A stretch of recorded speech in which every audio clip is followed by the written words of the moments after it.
கர்த்தராகிய இயேசு கிறிஸ்து எல்லோருக்கும் மேலாக உயர்ந்தவர், உமக்கு மேல் ஒருவரும் இல்லையே.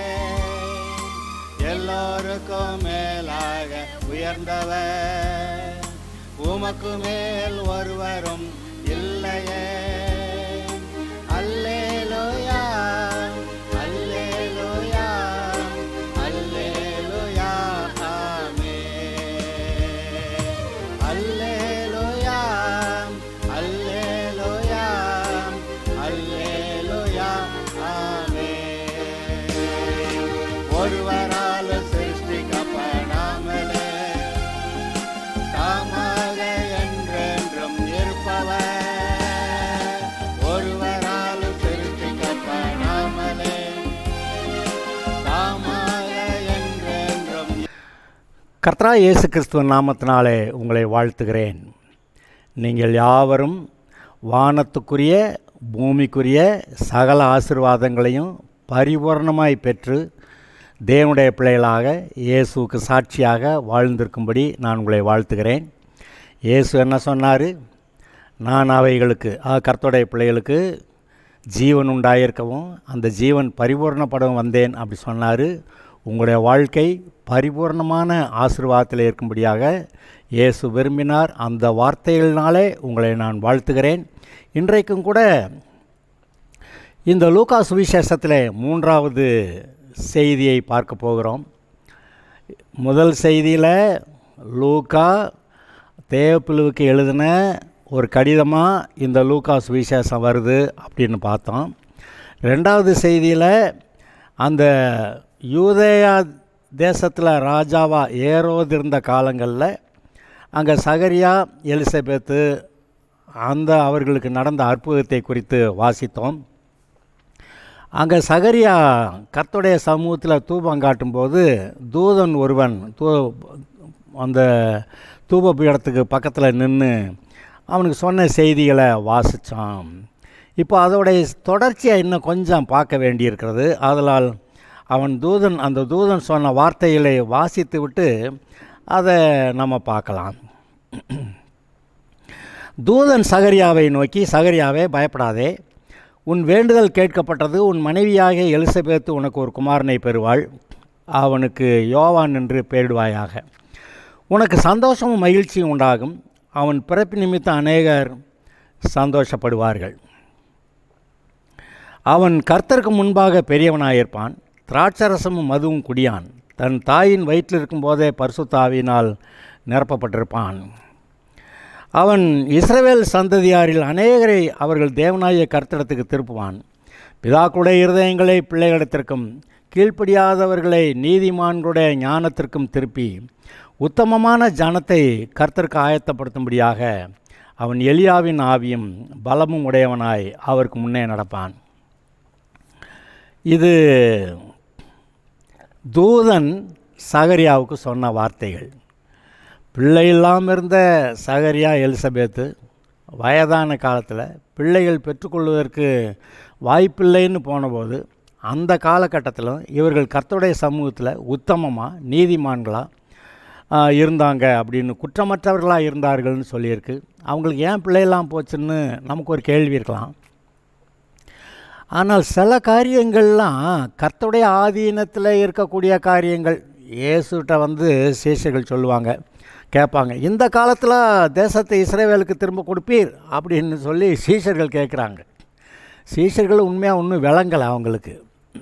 ரோமர்களுடைய ஆட்சியிலிருந்து இஸ்ரவேலை விடுதலையாக்கணும், அதை தான் நினச்சி கேட்டுக்கிட்டு இருக்காங்களே ஒழிய அவர்கள் ரட்சிப்பு, பரலோக ராஜ்யம், பரலோகம் அதை அவங்களுக்கு ரொம்ப தெரியலை. அவங்க இந்த ராஜ்யத்தை, இஸ்ரவேல் தேசத்தை ரோமர்களுடைய ஆட்சியிலிருந்து விடுவித்து கொடுப்பீங்களான்னு, இந்த காலத்தில் இஸ்ரவேலை மீட்டு தருவீங்கன்னு சொல்லி கேட்குறாங்க. ஆனால் கர்த்தர் சொல்லிடுறாரு, அது கர்த்தருடைய ஆதீனத்தில் இருக்கிறது, அதை பற்றி இங்கே ஒன்றும் சொல்ல முடியாதுன்னு சொல்லிடுறாரு. நான் அதை உங்களுக்கு வேணால் வாசித்து காட்டிடுறேன். அப்போஸ்தலர் 1 அதிகாரம் 6வது வசனம். அப்பொழுது கூடி வந்திருந்தவர்கள் அவரை நோக்கி, ஆண்டவரே, இக்காலத்தில் ராஜ்யத்தை இஸ்ரவேலுக்கு திரும்ப கொடுப்பீர் என்று கேட்டார்கள். இயேசு சிலுவைக்கு போனார், மரித்தார், அடக்கம் பண்ணப்பட்டார், உயிர் தெழுந்தார். இப்போ பரலோகத்துக்கு எடுத்துக்கொள்ளப்பட போகிற நேரம் வருகிறது. அந்த சமயத்தில் சீஷர்கள்ட்ட அநேக காரியங்களை பேசிகிட்டு இருக்கிறாரு. அப்போ சீஷர்கள்லாம் சரி கூட இருக்கவங்கன்னு சொல்லி என்ன கேட்குறாங்க, ஆண்டவரை இக்காலத்தில் ராஜ்யத்தை இஸ்ரவேலுக்கு திரும்ப கொடுப்பீர் என்று கேட்டார்கள். அதற்கு அவர், பிதாவானவர் தம்முடைய ஆதீனத்தில் வைத்திருக்கிற காரியங்களையும் வேலைகளையும் அறிகிறது உங்களுக்கு அடுத்ததல்ல. பிதாவானவர் அவருடைய சித்தத்தின்படி ஏதோ செய்து கொண்டிருக்கிறாரு, அதை பற்றி இப்போ நீங்கள் அறிந்து கொள்ள இருக்குது இது சரியில்லை, இது இந்த நேரம் இல்லை அப்படின்னு சொல்லிவிட்டு பரிசுத்தாவியிடத்தில் வரும்போது நீங்கள் பலனடைந்து சாட்சிகளாக இருப்பீர்கள்னு சொல்லிட்டு போயிட்டார். அப்போ பிதாவின் ஆதீனத்திலே வைத்திருக்கிற காலங்கள். இப்போ சகரியாவுக்கு எலிசபெத்துக்கு பிள்ளையெல்லாம் போச்சு. அது என்ன, பிள்ளையெல்லாம் போச்சு துக்கத்தோடு இருந்திருப்பாங்க, ஜெபம் பண்ணியிருப்பாங்க, மன்றாடி இருப்பாங்க, உபவாசம் போட்டிருப்பாங்க, ராப்பகலாக ஜெபம் பண்ணியிருப்பாங்க. சுற்றி இருக்கவங்கெல்லாம் திட்டுவாங்க, ஆசாரியனா ரொம்ப பரிசுத்தமாக பெரிய நீதியாக பாரு இப்படின்னு சொல்லி என்னென்னமோ பேசியிருப்பாங்க. ஆனால் கர்த்தருடைய ஆதீனத்தில் சில காரியங்கள் இருந்திருக்கிறது. வயதான காலமாக இருந்தாலும் இவங்களுக்கு ஒரு பிள்ளையை கொடுத்து கர்த்தருக்கு முன்பாக நடக்கக்கூடிய, இயேசுவுக்கு முன்பாக நடக்கக்கூடிய ஒரு மனுஷனாக, தேவனுக்கு முன்பாக பெரியவனாக இருப்பான் என்று சொல்லக்கூடிய ஆளாக அவன் இருக்காங்கிறது. அது மாத்திரமில்லை, திராட்சரசம் மதுவும் குடியான், தாயின் வயிற்றில் இருக்கும்போதே பரிசுத்த ஆவியினால் நிரப்பப்பட்டிருப்பான். அவன் இஸ்ரவேல் சந்ததியாரில் அநேகரை அவர்கள் தேவனாய கர்த்தரிடத்தில் திருப்புவான். பிதாக்களுடைய இருதயங்களை பிள்ளைகளிடத்திற்கும், கீழ்ப்படியாதவர்களை நீதிமான்களுடைய ஞானத்திற்கும் திருப்பி, யார் இந்த யோவான் ஸ்நானகன், உத்தமமான ஜனத்தை கர்த்தருக்கு ஆயத்தப்படுத்தும்படியாக, ஜனங்களை ரட்சிப்புள் நடத்தும்படியாக அவன் எலியாவின் ஆவியும் பலமும் உடையவனாய் அவருக்கு முன்னே, இயேசுக்கு முன்னே நடப்பான் அப்படின்னு சொல்லியிருக்க. எலியாவின் ஆவியும் பலமும் உடையவனாய். இப்போ நீங்கள் கவனிக்கணும், சபைக்குள்ளே நீங்கள் கவனிங்க, பொதுவாக கிறிஸ்தவ உலகத்தில் நீங்கள் கவனிங்க. இந்த இயேசுவை பற்றி, கர்த்தரை பற்றி வேத வாக்கியங்களை படித்து நல்லா தேவனை அறிந்து கொள்ளுகிற அறிவில் எல்லோரும் சமமாக இருக்காங்க.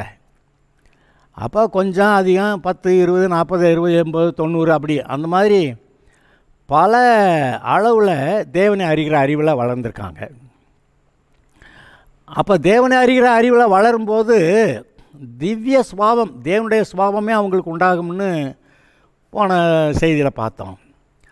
அப்போ அது மட்டும் இல்லை, இன்னொரு விஷயமும் இருக்குது, பரிசுத்தாவின் அபிஷேகம். பரிசுத்தாவின் அபிஷேகம்னா வந்தால் எல்லாருக்கும் சமமாக இருக்கா? இல்லை. அதை கண்கால அளவு, முழங்கால அளவு, இடுப்பு அளவு, நீச்சாலம், கடக்கக்கூடாத நதி, அந்த மாதிரி எசைக்கியல் அங்கே 47 போட்டிருக்கு. அதுபோல் அந்த அபிஷேகத்தின் அளவு வித்தியாசமாக இருக்குது. இப்போ யார் எவ்வளவு கர்த்தருக்காக தேடி, கர்த்தருக்கு உத்தமமாக தன்னை பரிசுத்தப்படுத்தி கொண்டு அவரை நோக்கி பார்த்து அவருக்கு காத்திருக்கிறார்களோ, அப்போ காத்திருக்க அவர்கள் பலனடைந்துன்னு போட்டிருக்குல்ல. எப்படி பலனடைந்து? அபிஷேகத்தினால. இயேசுவான ஒரு பரிசுத்த ஆவியிலே நிரப்பப்பட்டார். அப்புறம் போய் சோதிக்கப்படும் போது சோதனைக்கு இடம் கொடுக்கல. அப்போ பரிசுத்தாவின் பலத்தோடு கூட போய் அவர் ஊழியம் செய்ய போனார்னு பார்க்குறோம். தேவன் இயேசுக்கு தம்முடைய ஆவியை அளவில்லாமல் கொடுத்துருந்தாருன்னு போட்டிருக்கா. அப்போ நம்மெல்லாம் இந்த அளவு 20, 30, 60, 70 ரைட்டு. இயேசு அளவில்லாமல் கொடுக்கப்பட்டதாக பார்க்குறோம். அப்போ ஒருவர் கடக்கக்கூடாத நீச்சாலமாக அந்த நதி, அதுபோல் அளவில் அபிஷேகத்தில் கர்த்தர் நிரம்பி இருந்தாருன்னு. ஆனால் ஒன்று, ஒரு நாளைக்கு போய் ஒரு ஊழியத்தை செஞ்சுட்டு வந்தால் அபிஷேகத்தை கொஞ்சம் இறங்கும். அப்புறம் அன்றைக்கி நைட் ஜெபம் பண்ணணும். ஒவ்வொரு நாளும் ஜெபம் பண்ணி அபிஷேகத்தை ரைஸ் பண்ணிக்கிட்டு கர்த்தரை அறிவில் வளர்ந்துக்கிட்டே இருப்போம். அது குறையாது. ஆனால் அபிஷேகம் குறைஞ்சிரும். 2 நாளைக்கு விட்டோம்னா அபிஷேகம் குறைஞ்சிரும். 4 நாளைக்கு விட்டால், ஒரு வாரம் சர்ச்சுக்கு போகலைன்னா என்னது ஒன்றுமே தெரியல. 4 வாரம் சர்ச்சுக்கு போகலைன்னா உலகத்து மனுஷனுக்கு இவனுக்கு வித்தியாசம் தெரியாத அளவில் நடவடிக்கைகள் மாறிடும். அப்போ அபிஷேகம் குறையுது. ஒவ்வொரு நாளும் கர்த்தருடைய சமூகத்தில் உட்காந்து பைபிளை வாசித்து கர்த்தரை துதித்து பாடி ஆராதித்து அந்த அபிஷேகத்தை ரைஸ் பண்ணணும். நீங்கள் எவ்வளவுக்கு உட்காடுறீங்களோ அவ்வளோக்கு பலன். எவ்வளவுக்கு கர்த்தர்கிட்ட உட்கார்ந்து நோக்கி பார்க்கிறீர்களோ நீதிமான்களுடைய பாதை நடுப்பகல் வரைக்கும் அதிகமாய் பிரகாசிக்கிற சூரிய பிரகாசம் போல அவரை நோக்கி பார்த்து பிரகாசம் அடைந்தார்கள். கர்த்தருக்கு காத்திருக்கிறவர்கள் புது பலன் அடைந்து கர்த்தரை தேடுகிறவர்கள் ஒரு நன்மையை குறைவிடாத. அப்படி நீங்கள் இருக்கிறத பற்றி கர்த்தர் பேசுகிறாரு. இப்போ இங்கே இந்த மனுஷன், இந்த யோவான் ஸ்நானகன் இப்படி எலியாவின் ஆவியுடைய, இப்போ இங்கே பார்க்கணும், எலியாவின் ஆவியோட அபிஷேகம் எவ்வளவு, எலிசா கிட்ட எப்படி டபுள் மடங்கு. மோசேக்குள்ள அபிஷேகம் என்ன, அந்த தீர்க்கதரிசியுடைய அபிஷேகம், ஆசாரியனுடைய அபிஷேகம், தேசத்து அதிபதி ராஜாவுடைய அபிஷேகம், 3 அபிஷேகங்களும் மோசேக்குள்ளே இருந்தது போல் அதுக்கு பின்னாடி வந்தவங்கள்ட்ட இல்லை, இயேசு கிறிஸ்துக்கிட்ட மட்டும்தான் அந்த மாதிரி அபிஷேகம் வருது. அப்போ அந்த அபிஷேகத்தில் அளவு. அந்த ஒரு நேரத்தில் மோசே புலம்புறான், ஐயோ இந்த பாறை எனக்கு தாங்க முடியல. கர்த்தர் கூப்பிட்றாரு, போய் 70 பேரை கூட்டிகிட்டு வா, அந்த மூப்பர்கள் 70 பேர் கூட்டிவான்னு சொல்லி உங்கள்கிட்ட இருக்க ஆவியை பிரித்து அவங்க மேலே வைக்கிறேன், நீ மட்டும் சமக்காமல் அவங்களுக்கு சமக்கட்டும் அப்படின்னு சொல்லி மோசே மேலே இருந்த ஆவியை பிரித்து 70 பேர் மேலே எடுத்து வச்சதா நீங்கள் வாசிக்கிறீங்களே. அப்போ அந்த அபிஷேகத்தோடைய பாரம் எவ்வளோ பெருசாக இருந்து அவன் போய் புலம்பியிருப்பான். அதை பிரித்து வச்சார். அப்புறம் மோசே அந்த யோசுவா மேலே தன் கையை வச்சதுனால அவனுக்கு கணத்தில் கொஞ்சத்தை கொடு அப்படின்னப்ப ஆக்சுவலாக இவன் மேலே அந்த அபிஷேகம் தான் அவனுக்கு யோசுவா கொஞ்சம் கொடுக்கப்பட்டிருக்கிறது. அதெல்லாம் நினச்சி பாருங்க.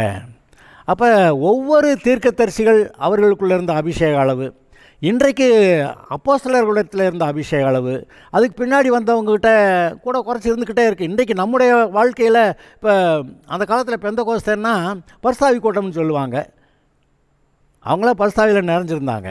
இப்போ பெந்தகோஸ்தேன்னா பரிசுத்த கூட்டம்னு சொல்கிறதில்ல.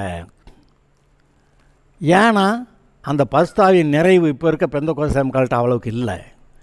இன்றைக்கு நாமும் பரிசுத்த கூட்டம்னு சொல்லிக்கிற அளவுக்கு அபிஷேகத்தில் நிரம்பி இருக்கிற அளவாக இருந்தால் அதில் தானே அங்கே பெரிய காரியம் நடக்கும். இதை நீங்கள் நினச்சி பாருங்கள். அந்த யோவான் ஸ்நானகன் உத்தமமான ஜனத்தை எப்படி பிள்ளைகளுடைய பிதாக்களுடைய இருதயங்களை பிள்ளைகளிடத்திற்கும் கீழ்ப்படியாதவர்களை நீதிமான்களுடைய ஞானத்திற்கும் திருப்பி உத்தமமான ஜனத்தை கர்த்தருக்கு ஆயத்தம் பண்ணும்படியாக அவன் எலியாவின் ஆவியும் பலமும் உடையவனாய் அவருக்கு முன்னே நடப்பான், இயேசுவுக்கு முன்னே நடப்பான். அப்படி தான் நடந்தான். அப்பொழுது சகரியா தேவதூதனை நோக்கி, இதை நான் எதனாலே அறிவேன், நான் கிழவனாக இருக்கிறேன், என் மனைவியும் வயது சென்றவளாக இருக்கிறாளே என்றான். நான் முதல்ல சொன்னேன், அந்த ஆபிரகாம் சாராள் மாதிரி இவங்களும் வயசாயிடுச்சு, இன்னும் பிள்ளை பெற்றுக்கொள்கிற வாய்ப்பு இல்லை, சொல்லவே செஞ்சுட்டான். நான் வயதுள்ளவனாக கிழவனாக இருக்கிறேன், இதெல்லாம் நடக்கும்னு எப்படி எனக்கு தெரியும்னுட்டான். தேவதூதன் அவனுக்கு பிரயுத்தரமாக, கர்த்தருடைய வார்த்தையை நம்பலைன்னா என்ன வருது பாருங்கள், நான் தேவ சந்நிதியில் நிற்கிற காபிரியல் என்பவன், உன்னுடனே பேசவும் உனக்கு இந்த நற்செய்தி அறிவிக்கவும் அனுப்பப்பட்டு வந்தேன். கர்த்தர் அனுப்புனார், நானாக வரல. இதோ தகுந்த காலத்திலே நிறைவேறப் போகிற என் வார்த்தைகளை நீ விசுவாசியாதபடியினாலே இவைகள் சம்பவிக்கும் மட்டும் நீ பேசக்கூடாயிருப்பாய். என்ன சொல்கிற, தகுந்த காலத்திலே நிறைவேறப் போகிற என் வார்த்தைகள். எது தகுந்த காலம்? இந்தவங்கெல்லாம் சகரியாவும் எலிசபெத்தும் நல்லா வாலிப வயதில் இருக்கும்போது அதான தகுந்த காலம். இதான் நம்ம என்ன சொல்லுவோம், நம்ம வயது நல்ல வாலிப வயதில் அல்லது நடுத்தர வயதில் பிள்ளை பெற்றுக்கலாம், பலன் இருக்குது, அதான் தகுந்த காலம். இதான் நம்ம நினைக்கிறோம். சுற்றி இருக்கவங்களும் அப்படி நினைக்கிறாங்க. கல்யாணம் ஆனவொன்னு 1 வருஷமாக பிள்ளை இல்லைன்னா என்னது ஒன்றும் இல்லையா அப்படி கேட்குறாங்க. சொல்லி சொல்லி மனமடி அடைய பண்ணுவார்கள். அந்த அண்ணாள் அப்படி தான் மனமடிய பண்ணினாலாம் அந்த சக்களத்தி. ஆனால் இவருடைய கணக்கில், கர்த்தருடைய கணக்கில் வேற ஒன்று இருந்திருக்கு. அவன் என்ன சொல்கிறான், தூதன் என்ன சொல்கிறான், நான் தேவ சந்நிதியில் நிற்கிற காபிரியல் என்பவன், உன்னுடனே பேசவும் இந்த நற்செய்தியை அறிவிக்கும் அனுப்பப்பட்டு வந்தேன். இதோ தகுந்த காலத்திலே நிறைவேறப் போகிற என் வார்த்தைகள். தேவனை பற்றி என்ன சொல்லியிருக்கு, அவர் சகலத்தையும் அதனதன் காலத்திலே நேர்த்தியாய் செய்திருக்கிறார். உங்களுடைய வாழ்க்கையில் உங்களுடைய காலகட்டத்தில் தகுந்த காலத்தில் நேர்த்தியாய் சகலத்தையும் உங்களுக்கு செய்கிற கர்த்தர் உங்களோடு இருக்கிறதை நீங்கள் அறிகிறீங்களா, உணர்றீங்களா, பிரசன்னத்தை உணர்றீங்களா, கர்த்தர் உங்களுடைய பட்சமாக இருக்கிறத நினைக்கிறீங்களா? எல்லா சூழ்நிலைகளிலும் கர்த்தர் உங்களுக்கு பட்சமாக இருக்கிறார். தேவன் நமது பட்சத்தில் இருந்தால் நமக்கு விரோதமாக இருப்பவன் யார் போட்டிருக்கு? அப்போ நமது பட்சத்தில் இருக்கிறாரா? அதை உணர்கிற இருதயம். உணர்வில்லாத இருதயம் இருளடைஞ்சிடும். அப்புறமேல் எனக்கு என்ன வர்றதே தெரியாது, ஒன்றுமே தெரியலங்க, என்ன நடக்குதுன்னே தெரியலங்க அப்படிம்பாங்க.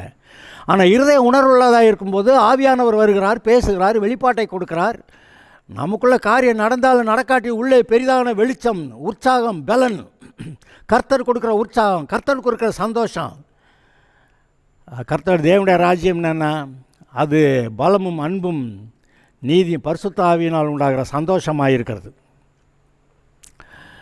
அது நீதியும் சமாதானமும் பரிசுத்த ஆவியினால் உண்டாகும் சந்தோஷமாக இருக்கிறது. அப்போ ஏதோ சில காரியங்கள் நடந்துச்சு நடக்கலை அதெல்லாம் இருந்தாலும் அந்த தேவனுடைய ராஜ்யம் பரலோகம் அங்கே இருக்குது. ஆனால் பரலோக ராஜ்யம் இங்கே நமக்குள்ளே அது என்ன கொடுக்குதான்? தேவனுடைய ராஜ்யம், பரலோக ராஜ்யம் அது புசிப்பும் குடிப்பும் அல்ல, அது நீதியும் சமாதானமும் பரிசுத்த ஆவியினால் உண்டாகும் சந்தோஷமாக இருக்கிறது. அப்படி எழுதியிருக்கே. அப்போ பிள்ளை இருந்துச்சு இல்லை எனக்கு இல்லையே, அதெல்லாம் உண்மைதான். ஆனால் மற்றவர்களுக்கு ஒன்றும் விளங்காது, அவரவர்களுக்கு தெரிந்திருக்குமே.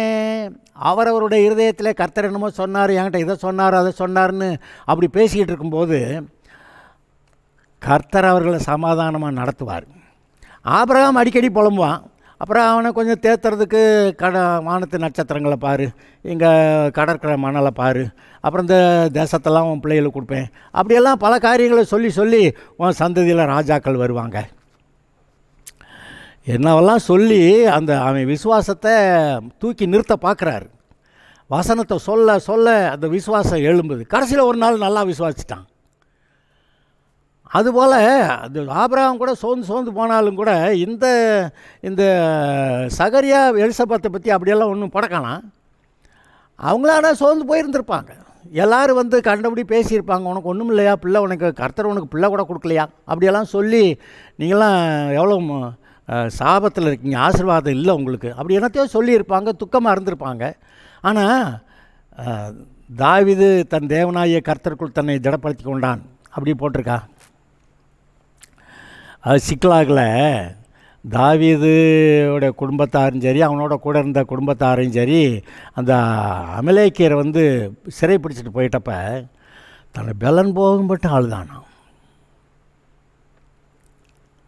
ஆனால் கொஞ்ச நேரத்தில் தாவீது தன் தேவனாகிய கர்த்தருக்குள் தன்னை திடப்படுத்தி கொண்டான். அப்புறம் போனால் இழந்து போன எல்லாத்தையும் மீட்டுட்டு வந்தான். அப்போ அவங்க மனசுக்குள்ளே தெரியுது பாருங்கள், அவங்க எப்படி கர்த்தருக்குள்ளே தன்னை திடப்படுத்தி கொள்ளணும்னு தெரியுது பாருங்கள். அது அந்த சிக்லாகு இன்சிடெண்ட்டுக்கு பிறகு கொஞ்ச நாளில் அவன் எப்ரோனில் ராஜாவாகிட்டான்.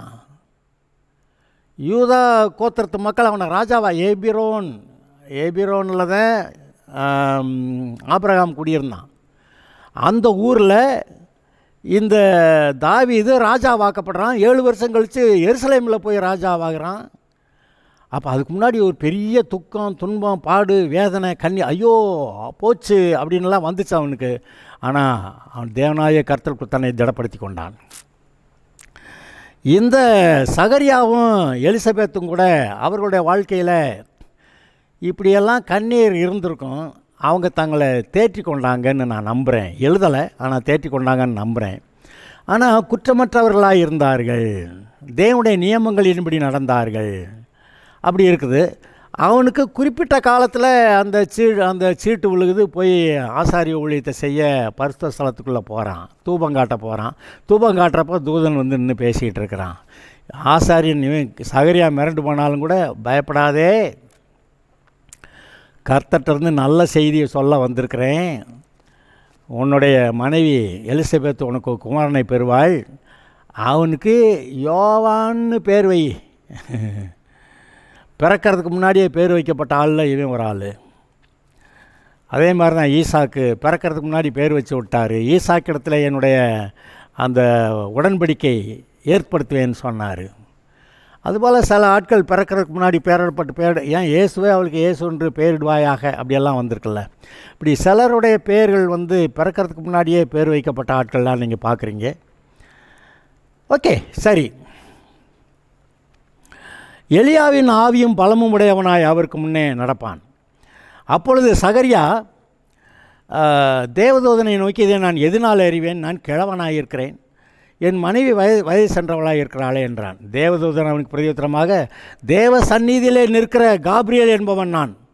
உன்னுடனே பேசவும் உனக்கு இந்த நற்செய்தி அறிவிக்கவும் அனுப்பப்பட்டு வந்தேன். நானாக வரல, அவர் அனுப்புனார். நானாக சொல்கிறேன், அவர் சொன்னார். இப்போவும் இங்கே நான் பிரசங்கிச்சுக்கிட்டு இருக்கேன். சொல்லப்படுகிற வார்த்தைகள் உங்களுக்கு, கர்த்தரிடத்திலிருந்து வருகிற வார்த்தைகள் உங்களுக்குன்னு அதை நினச்சி பார்க்குறீங்களா? இப்படி நினச்சாதான் கர்த்தருக்குள்ளே வளர முடியும். இல்லை பைபிள் வாசிக்கிட்டே போனங்க, பின்னாடி மறந்துக்கிட்டே வந்துச்சுங்க. இது இல்லைங்க. கர்த்தருடைய கேட்டு மனதில் வைத்து மரியாள் அதை விட்டு சிந்தனை பண்ணி கொண்டிருந்தாள், அப்படி எழுதியிருக்கு. அப்போ மனதில் வைத்து அதை பற்றி யோசிச்சுக்கிட்டு இருந்தால் வெளிப்பாடாக வந்துக்கிட்டே இருக்குது. நான் இப்போ சொல்கிறேன், கர்த்தருடைய வார்த்தை உங்களுக்கு போய் கொண்டு இருக்கிறது. நான் ஒரு தூதனை மாதிரி உங்கள்கிட்ட முன்னாடி நிற்கிறேன். இந்த பாசுக்கு எப்படி கொழுப்பு தன்னை பற்றி தூதன்னே சொல்லிக்கிறாருன்னு நீங்கள் அப்படி நினைக்கலாம். ஆனால் வெளிப்படுத்தின விசேஷம் முதல் அதிகாரத்தில் இயேசுவானவர் மனுஷகுமாரனா 7 குத்து விளக்குகளுக்கு மத்தியிலே, அதாவது சபைகளுக்கு மத்தியிலே அவர் உலாவி கொண்டிருந்த போது அவருடைய தோற்றம் எப்படி இருந்தது அப்படி பார்க்குறீங்க. அவருடைய வலது கையில் 7 நட்சத்திரங்கள் இருந்துச்சான். அந்த 7 நட்சத்திரங்கள், அந்த 7 குத்து விளக்கும் 7 சபைகள். இவர் கையில் இருந்த வலது கரத்தில் இருந்த அந்த 7 நட்சத்திரங்களும் அந்த சபைகளின் தூதனாம் என்று எழுதியிருக்கிறது. அந்த சபைகளின் தூதனா அந்த சபையோடைய பாஸ்டருங்க. இன்றைக்கு நான் பாஸ்டர்ஸ் பேசிடுறேன். நீங்கள்லாம் அந்தந்த சபையில் தேவனுடைய தூதனாய் நீங்கள் நிற்கிறீர்கள்னா, தேவனுடைய வார்த்தையை கேட்டு அதை தான் சொல்கிறதுக்கு சரியே ஒழிய நம்முடைய நான் இதை படித்தேன் அதை படித்தேன் அங்கே இப்படிங்க அப்படிங்கன்னு ஊர் கதையெல்லாம் பேசுகிறதுக்கோ அவங்க சொன்னாங்க இவங்க சொன்னாங்க, அவங்க சொன்னாங்களா இவங்க சொன்னாங்களா? கர்த்தர் சொன்னாரா? இப்போ தூதன் சொல்கிறான், கர்த்தரால் அனுப்பப்பட்டு வந்தேன், இந்த நற்செய்தியை அறிவிக்கும்படியாக வந்தேன். இன்றைக்கு நீங்கள் தேவனுடைய வார்த்தையை கேட்டு நற்செய்தியை உங்களுக்கு முன்பாக இருக்கிற சபை மக்களுக்கு முன்பாக, சகல சகோதர சகோதரிகளுக்கு முன்பாக அந்த வார்த்தைகளை நீங்கள் அறிவிக்கிறவர்களாக இருக்க வேண்டும் என்கிறதான கேள்வி. இப்படி யோவான் ஸ்நானகன் இப்படி ஒரு ஆளாக இருந்தான். இப்போ தான் தகுந்த காலத்தில் நிறைவேறப் போகிற, ஏற்ற காலத்தில் செய்கிற தேவன். பார்த்தீங்களா? தகுந்த காலத்தில் நிறைவேறப் போகிற என் வார்த்தைகளை நீ விசுவாசியாதபடியால், விசுவாசிக்கலைன்னா அது ரொம்ப மோசங்க. கர்த்தருடைய வார்த்தையை விசுவாசித்தா ஆசீர்வாதம், விசுவாசிக்கலைன்னா ஆசீர்வாதம் இல்லைன்னு சொல்கிறது ஒன்று, சாபம் வருதுங்கிறது ஒன்று. இப்படி அவிசுவாசமுள்ள பொல்லாத இருதயம் உங்கள் ஒருவருக்குள்ளே இராதபடிக்கே எச்சரிக்கையாக இருங்கள். என்னது? அவிசுவாசமுள்ள பொல்லாத இருதயம் உங்கள் ஒருவருக்குள்ளே இல்லாதபடிக்கு எச்சரிக்கையாக இருங்கள் அப்படின்னு எபிரேயர் 3 வருது. அப்போ அவிசுவாசங்கிறது என்னது? கர்த்தருடைய வார்த்தையை நம்பினா விசுவாசம், கர்த்தருடைய வார்த்தையை நம்பலைன்னா அப்புறம் அவிசுவாசம். அவிசுவாசம் எங்கேருந்து வருது? அது பிசாசுக்கிட்டேருந்து, உலகத்திலேருந்து வருது. அதனால் கர்த்தருடைய வார்த்தையை விசுவாசிக்க, இப்படி ஏதாவது குழப்பம் பண்ணிடுவாங்கன்னு சொல்லி தான் எரிகோவை சுற்றி வர்றப்ப, ஒருத்தனும் பேசாதீங்கடா, சத்தம் போடாதீங்கடா, 6 நாள் சும்மா சுற்றி வா, 7 நாள் 7 தடவை சுற்றி வா, ஒருத்தரும் பேசக்கூடாது, கடைசியில் தான் ஆர்ப்பரிக்கணும். இடையில பேசியிருந்தால் அவிசுவாச வார்த்தையை பேசியிருப்பான் எவனாவது, அது பிரச்சனை. இன்றைக்கி இவன் பாருங்கள், தகுந்த காலத்தில் நிறைவேறப் போகிற என் வார்த்தைகளை நீ விசுவாசியாதபடியால் இவைகள் சம்பவிக்கும் நாள் மட்டும் நீ பேசக்கூடாமல் ஊமையனாக இருப்பாய். எதுக்கா? இவனை பேச விட்டான், நான் பேசியே யோவான் ஸ்நானனை பிறக்க விடாமல் ஆக்கியிருப்பான். கர்த்தர் பார்த்தாரு, நம்ம ப்ரோக்ராம் இவனை ஏன் ஊழியக்காரனை எனக்கு பிரியமாக இருக்குது, என்னுடைய பிள்ளையை இவன் தடுத்துருவானா, போச்சு நிறுத்து, என் வாயை மூடு, ஊமையை நாக்கு, வாய் ஊமை போச்சு, அவ்வளோதான், ஒன்றும் பேச முடியல. ஜனங்கள் சகரியாவுக்கு காத்திருந்து அவன் தேவாலயத்திலே தாமதிக்கிறதுனால ஆச்சரியப்பட்டார்கள். என்னடா போய் இந்நேரம் வந்திருக்கணுமே, அங்கே எல்லாரும் இந்நேரம் வந்திருக்கணுமே, ஆமாம் ரொம்ப நேரம் ஆகுது, ஏன் வரல, என்ன ஆச்சோ அப்படின்னு அங்கே எல்லாம் பேசிகிட்டு இருக்கிறாங்க. அவன் வெளியே வந்தபோது அவர்களிடத்தில் பேசக்கூடாமல் இருந்தான். வெளியே வந்துட்டான், அப்பா வந்துட்டாங்கப்பா, சகரியா வந்துட்டான், ஓகே சரி, என்னமோ சொல்லுவானா. அங்கே தேவன்கிட்டருந்து ஏதோ வார்த்தைகளை பெற்று ஆசீர்வாதத்தை பெற்று வெளியே அங்கே பரிசுத்த ஸ்தலத்தில் ஊழியம் செஞ்சாலும் வெளியே வந்து ஜனங்களை ஆசீர்வதித்து பேசணும்ல, ஊமையாக இருக்கேன். அதனாலே தேவாலயத்தில் ஒரு தரிசனத்தை கண்டான் என்று அறிந்தார்கள். அவங்களுக்கு விளங்கிருச்சு, இவன் ஒன்றும் பேசலை, அவங்களுக்கு ஒன்று விளங்கிருச்சு, இவன் எங்கேயோ தேவாலயத்தில் ஒரு தரிசனத்தை கண்டிருக்கிறான். அவனும் அவர்களுக்கு சைகை காட்டி ஊமையனாயிருந்தான். இன்னும் பேச வாய் வரல, அதனால் ஏதோ சைகையில் அங்கே போனேன், எதை கண்டேன், ஒன்றும் பேச முடியாமல் போச்சு அப்படின்னு சொல்லி சைகை காட்டி ஊமையனாயிருந்தான். அவனுடைய ஊழியத்தின் நாட்கள் நிறைவேறின உடனே தன் வீட்டுக்கு போனான். அவனுக்கு குறைந்த பீரியட், இந்த பீரியடில் இந்த காலகட்டத்தில் வந்து ஊழியம் செய்யணும் ஆலயத்தில், அந்த பீரியட் முடிஞ்சிருச்சு, போயிட்டான். அந்நாட்களுக்கு பின்பு அவன் மனைவியாகி எலிசபெத்து கர்ப்பவதியாகி ஜனங்களுக்குள்ளே எனக்கு உண்டாயிருந்த நிந்தையை, என்னத நிந்தையை, அப்போ ஜனங்கள் எல்லாருடைய மனசுலேயும் இவ நிந்திக்கப்பட்டு, தரக்குறைவாய் பேசப்பட்டு, கேவலமாய் பேசப்பட்டு, ஊழியக்காரன்றாங்க, எல்லாம் ரொம்ப யோக்கியமாக கரெக்டாக நடக்கிறேன்றாங்க. ஆனால் இப்படியெல்லாம் பேசி அந்த அந்த ஜனங்களுக்குள்ளே உண்டாயிருந்த நிந்தையை நீக்கும்படியாக கர்த்தரின் நாட்களில் என்மேல் கடாட்சம் வைத்து, எலிசபெத்துக்கு ரொம்ப சந்தோஷம். எனக்கு இப்படி செய்தலினார் என்று சொல்லி 5 மாதம் வெளிப்படாதிருந்தாள். கர்த்தர் எனக்கு என் மேலே கடாட்சம் வைத்து அப்படின்னு சொல்கிறாரு. இப்போ ராகேல் வந்து ரொம்ப நாள் பிள்ளை இல்லாமல் இருந்தால் பார்க்குறேன். லேயாளுக்கு பிள்ளை மேலே பிள்ளை பெற்றுக்கிட்டே இருக்கிறான். ஒவ்வொருத்தர் பேர் வச்சுக்கிட்டே போகிறான். இந்த ராகேலுக்கு பிள்ளை இல்லை. ஒரு நேரம் யாக்கோபை பார்த்து எனக்கு பிள்ளை விடு, இல்லாட்டி நான் சாகிறேன் அப்படின்றா. இவன் சொல்கிறான், யாக்கோபு சொல்கிறேன், நான் என்ன தேவனா? இவளைத்தான், இந்த ராகேலைத்தான் யாக்கோபுக்கு ரொம்ப பிடிக்கும். இவளை கல்யாணம் பண்ணுறேன்னு தான் 7 வருஷம் வேலை செஞ்சான். அந்த அப்பங்காரன் வந்து இவனை ஏமாற்றி கடைசிக்கு லேயால் கல்யாணம் பண்ணி வச்சுப்புட்டு, அப்போ அவளுக்கு 7 வருஷம் இவளுக்கு 7 வருஷம் வேலை செய்யணும், 14 வருஷம் வேலை செஞ்சான்னு போட்டிருக்கு. இவன் மேலே இருந்த பிரியத்தினால அந்த நாட்கள் கொஞ்சமாக இருந்தது போல் அவனுக்கு தோணுச்சான். எப்படி பிரியமாக இருந்ததுனால அந்த காலம் கொஞ்சமாக இருந்தது போல் இருந்துச்சான். கடைசிக்கு 2 பேருக்குமான அந்த வரதட்சணையா சரி என்னமோ அதெல்லாம் கொடுத்து தீர்த்துருக்குறான். ஆனால் அவளுக்கு பிள்ளை இல்லை. ரொம்ப பிரியமாக இருந்த மனைவிக்கு பிள்ளை இல்லை. இப்போ மூத்த பையனுக்கு தான் அந்த டபுள் ஆசீர்வாதம் போகும். அப்படி பார்க்குறப்ப முதல் பையன் ரூபனுக்கு தான் போகணும். அப்படி போயிடுச்சு. ராகேலுக்கு அந்த பிறக்கிற பிள்ளைக்கு டபுள் போர்ஷன் கொடுக்குற மாதிரி அப்படி வாய்ப்பு இல்லாமல் போச்சு. இப்போ ரொம்ப துக்கத்தில் கண்ணீரில் அவங்க வாழ்க்கை ஓடிக்கிட்டு இருக்கு. ஆனால் ஒரு நேரத்தில் கர்த்தர் ராகேலை நினைத்தருளினார். அப்படி வாசிருக்கீங்களா? கர்த்தர் ராகேலை நினைத்தருளினார். அப்படி வாசிருக்கீங்களா? ஆமாம். இந்த மலடியாக இருந்த எலிசபெத்தை கர்த்தர் நினைத்து அவள் மேல் கடாட்சம் வைத்து ஒரு விசேஷமான குமாரனை கர்த்தர் அவளுக்கு கொடுத்தாள். இப்போ பிள்ளை பிறந்ததே இவர்களுக்கு பெரிய சந்தோஷம்தான். இந்த சந்தோஷத்தில் 5 மாதங்கள் வெளிப்படாதிருந்தாள். இப்போ நான் கர்ப்பவதியாக இருக்கிறேன், வெளியே போனால் யாரும் பார்த்து என்ன சொல்லுவாங்க அப்படின்னு 5 மாதம் அவள் வெளிப்படாதிருந்தாள் என்று வாசிக்கிறீர்கள். ஆக உங்களுடைய வாழ்க்கையில் கர்த்தர் உங்களுக்காக பெரிய காரியங்களை வைத்திருக்கிறார் என்று நீங்கள் நினைத்து பார்த்தீர்களா? இப்போ இந்த ஓட்டப்பந்தயத்தை ஓடுனா அல்லது கிளாஸில் படிக்கிறவங்க மார்க் எடுத்தால் ஒருத்தனுக்கு ஃபஸ்ட் மார்க்கு இல்லை 2-3 பேர் ஃபஸ்ட் மார்க்கு. ஆனால் மீதியெல்லாம் கொஞ்சம் கொஞ்சமாக குறைஞ்சி வந்திருக்கு. ஓட்டப்பந்தயத்தில் ஒருத்தன் முதல், அப்புறம் 2, 3, 4 வரணும். ஆனால் கிறிஸ்தவ வாழ்க்கையில் நீங்கள் 1, 2, 3 இல்லை, எல்லா விசுவாசிகளும் 100க்கு 100 தேவனுடைய ஆசீர்வாதத்தை பெறுவதற்கு இந்த வாழ்க்கையிலே கர்த்தர் கிருபை அளிக்கிறார். ஒவ்வொருத்தருடைய அழைப்பு வேறு மாதிரி. எல்லாரும் ஒரே மாதிரி அழைக்கப்படலை. ஒவ்வொருத்தருடைய அழைப்பு வித்தியாசமாக இருக்குது. அந்த ஒவ்வொருத்தருடைய அழைப்பு வித்தியாசமாக இருக்கிறதுனால அந்த அளவிலே கர்த்தர் அவர்கள் எல்லாரையும் 100க்கு 100 ஆசீர்வாதங்களை சுதந்திரிக்கத்தக்கதாக வளர்க்கிறார். அதை நினைத்து பாருங்கள். நீங்கள் அந்த 100க்கு 100 ஆசீர்வாதத்தை சுதந்திரிக்க நீங்கள் பாக்கியவான்களாக இருக்கிறீர்கள். கர்த்தர் உங்களை ஆசீர்வதிப்பார். Okay, God bless you.